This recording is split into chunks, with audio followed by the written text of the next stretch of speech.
Good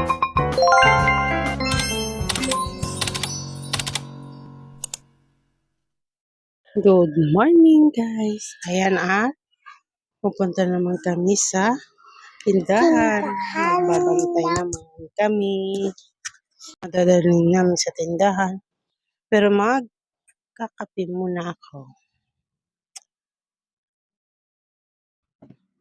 Tara guys, magkape.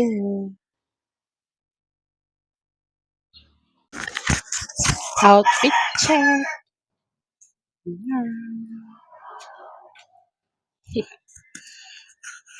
Kami ay pupunta na ng tindahan. Ayun na nga at nandito na ako sa tindahan.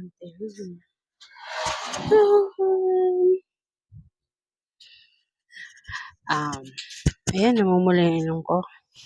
Kasi, kanina, bago malis yung magulang ko, kasama yung bunso ko kasi wala silang pasok. May pasok lang yung panganay ko, high school.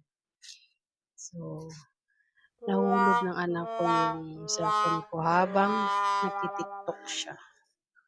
Nahulog sa kanal. Buti na lang at kinuha ni mama. At wala naman nangyari sa cellphone ko. Okay na siya. Na-open pa naman, nagagamit ko. Kaya, kalma lang. Hindi ko naman siya pinagalitan.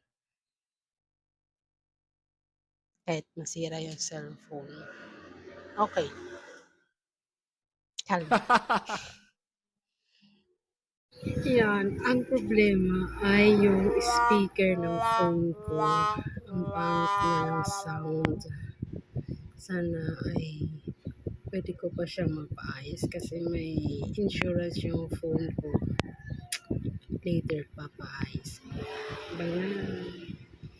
Salamat po sa manonood. Mamaya ulit. Bye.